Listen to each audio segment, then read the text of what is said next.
Torej, poenostavljamo, oziramo se stran, ne želimo se mešati v stvari, ki se nas neposredno tičejo. Morda tudi v stvari, ki jih ne razumemo in ne poznamo. Ker ravno to nevedenje in nerazumevanje nečesa vzbuja strah pri ljudeh. Ne? Jaz vedno dajem kot za kontraprimer to, kar se sedaj dogaja Romom v Sloveniji, je bilo enako, ko je čez Slovenijo recimo šel prvi val prebežnikov in tudi migrantov. Takrat so nas mediji tako zbombardirali, da je to nekaj slabega in so vzbudili strah, tudi politična sfera, da je to nekaj, česar bi se morali bati. In seveda, česar se bojiš, ne želiš imeti v svojem okolju. Ampak je pa hecna in luštna zadeva, da ko pa je prišel takrat prvi val prebežnikov, so šli čez Lendavo, je ravno dežurna ekipa reševalcev iz romskega naselja bila tista, ki jih je pričakala, tam jim nudila prvo pomoč. Saj podobnost je očitna. Tuj jezik, temnejša polt, nekaj, kar ne poznamo, nekaj, kar je morda tuja kultura, ne, saj mogoče nas podobna čustva, v bistvu doživljamo podobna čustva ob pribežnikih kot ob Romih. Dejansko je to nekaj, kar ni poznano. Tako. In jaz se pač trudim res skozi vsa ta leta delavnic in predavanj, da res vsaj nekoliko malce orišem in da ovržem določene zmotne predstave, ker še vedno prepogosto na terenu slišim strani večinskega prebivalstva, da ljudje smatrajo, da smo se Romi preselili v Slovenijo 10-15 let nazaj. Romi so na slovenskih tleh prisotni že od 14. stoletja. Ne? Tudi jaz nisem sedaj prva rojena generacija v Sloveniji. Zato tudi govorimo že toliko slovensko. Druge pač morda res slovenščina malce nekoliko bolj šepa, ampak tukaj je pa spet izobrazba tista, ki je bila primanjkljaj. No, drugače je to tudi fascinantno. Toliko časa obdržati svoj jezik, tako močno, brez neke zares pisane besede, brez neke bogate književnosti. Mislim, je fascinantno, ne? Je, da se je, če res izhajamo iz dejstva, da so se Romi izselili iz Indije preveč kot 1000 let, oziroma pripadniki takratne skupnosti v Indiji, ki so postali nomadi Romi, kakršne poznamo še danes, in da se je jezik, tako kot ste rekli, brez pisane besede ohranil več kot 1000 let, in da danes na zahodu Indije še vedno obstaja narod, ki govori enega od narečij romskih jezikov, kot ga poznamo v Evropi, je to meni res zelo, zelo fascinantno. Ampak če ste že omenili jezik, me pa skrbi, kaj pa bo z romskim jezikom čez 10-20 let. Ker recimo tudi jaz ga aktivno ne govorim in ga tudi doma ne uporabljamo. Torej, vse moje mlajše generacije se ga ne bodo več naučile. Tudi v našem naselju sedaj, ko več starejših ljudi ni, ki so večinoma govorili romsko med seboj, slišimo bolj prekmurščino kot pa romščino. Medtem ko 15 let nazaj je bilo slišati večinoma romščino. Zato res se bojim, kaj bo čez 10-15 let. Ne? In tudi vem, da starši, sploh v okoljih, regijah, kjer so bolj Romi, bova rekla, so manj sprejeti strani večinskega prebivalstva, opuščajo uporabo romščine v domačem okolju. Kar je meni zelo, zelo žal, ker je to res ena taka del kulturne dediščine, oziroma bi si upal trditi, da je celo edini kulturni element, ki res je del romske kulture. Vsi ostali elementi so samo primesi nekih kultur, kjer so se nekoč stoletja nazaj Romi preseljevali oziroma izseljevali iz kraja v kraj. Se nekaj zelo podobnega, drugače se dogaja tudi Slovencem na splošno. Ja. Strokovnjaki opozarjajo, da mlajše generacije ne bodo več brale v slovenščini in da bo v bistvu literatura v angleščini, in je samo vprašanje časa, kdaj se bomo tudi sporazumevati začeli vse več in več in več skozi angleške izraze, in je zelo velika nevarnost, da tudi slovenščine v obliki, kot jo poznamo, kmalu. To je zelo res, ker tudi mlade, ko imam na kakšnih delavnicah ali pa tudi, če so kakšni znanci, pa morda je že vsaka, ne vem, 6., 10. beseda v angleščini, kakšen termin, pa vedno rečem, zdaj pa mi to v slovenščini povej, pa ne znajo povedati. Ne. To pa je tisti besedni zaklad, ki ga je treba imeti in ki izginja, ker ga ne moreš imeti. Slovenski jezik je zelo lep jezik. Zelo lep jezik. Samo še Ferbac,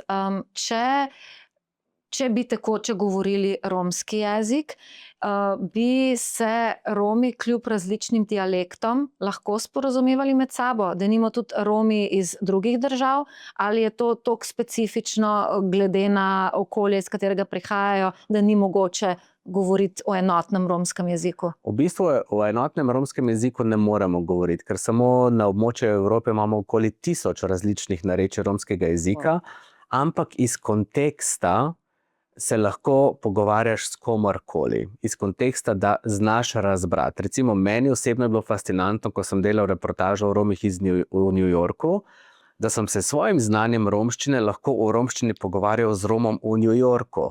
To je nekaj najbolj fascinantnega. Saj smo uporabljali tudi angleščino. Ampak recimo narečje prekmurske romščine je tekoča romščina na Madžarskem, Slovaškem, Češkem in delu Avstrije. Je popolnoma enako narečje. Recimo se lahko tekoče pogovarjaš. Oziroma po domače povedano, ne morejo me opravljati za mojim hrbtom, ker jih bom razumel. Ne? Ampak ja, se da iz konteksta se lahko recimo pogovarjaš tudi o vseh stvarih v bistvu. Samo pač ni tekoče, je res nek enovit jezik, ampak iz konteksta se pa je možno se pogovarjati. Ja. Okay, še eno temo sem prej obljubila, namenska poraba denarja. Verjamem, da ni tako zelo zanimiva, ampak vseeno se mi pa zdi, da malo pokličeva tudi na odgovornost našo politiko in naše oblastnike v narekovajih.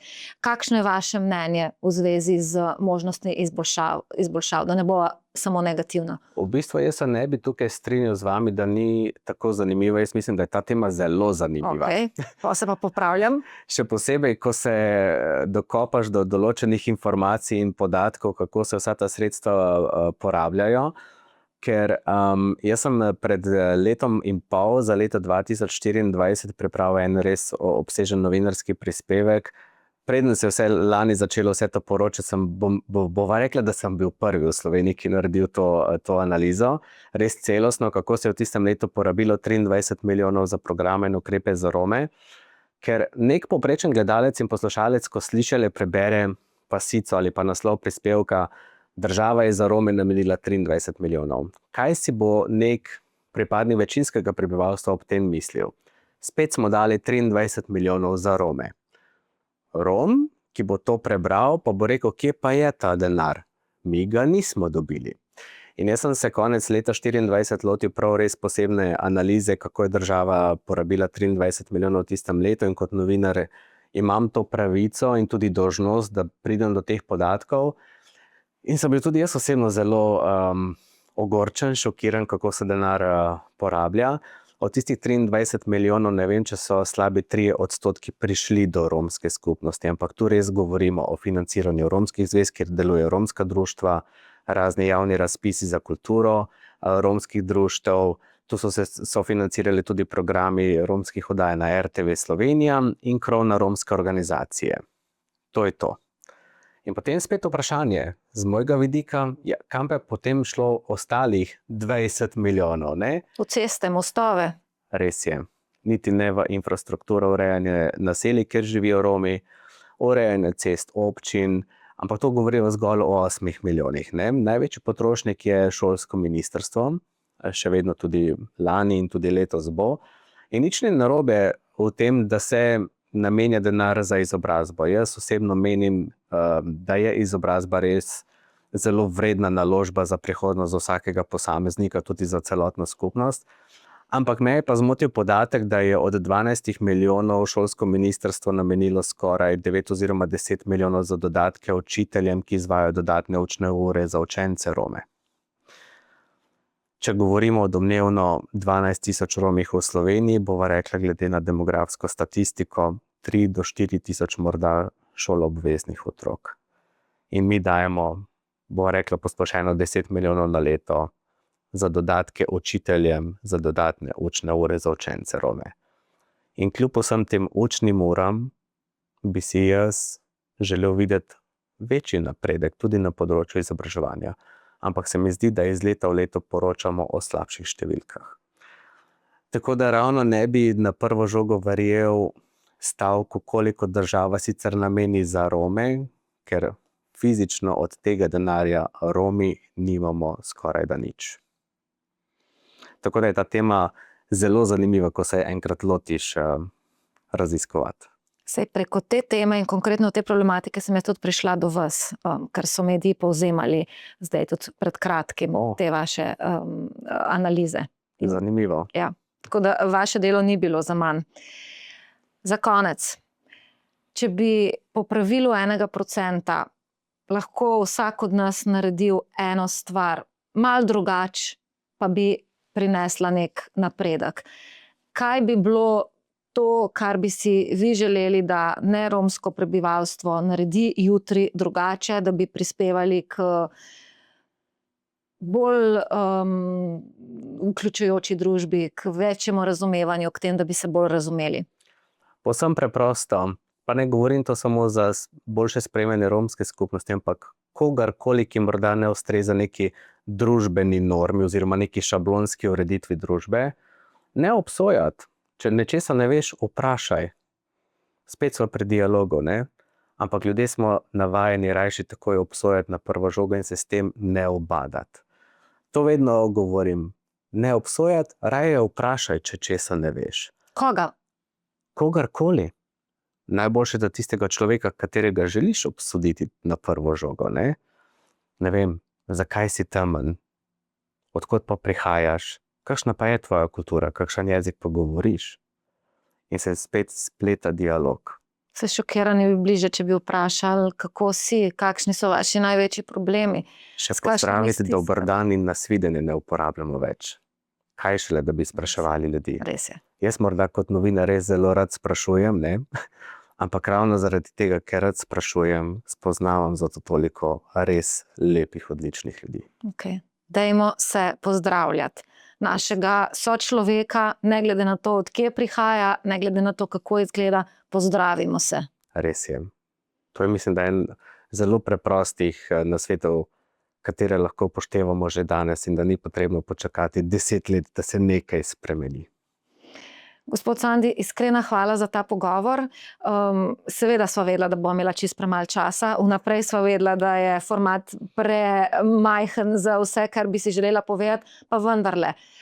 Morda ob priliki še kaj več, ampak najlepša hvala za te uvodne misli in morda, da se lahko malo zamislimo, pa pri sebi naredimo kakšno stvar tudi drugače. Z veseljem in najlepša hvala za povabilo in si bom drznil, se že veselim drugega povabila. Hvala. Spoštovane, spoštovani, mi se pa kmalu spet vidimo in slišimo. Lepo se mejte. Adijo. Poslušali ste epizodo podcasta Hudičev advokat, ki ga ustvarjam odvetnica Maja Koršič Potočnik. Podcast objavljam vsak drugi ponedeljek ob 6. zjutraj na kanalih YouTube, Spotify in Apple Podcast. Imate vi kakšno perečo temo, o kateri bi lahko govorili v podcastu? Sporočite mi vaše predloge.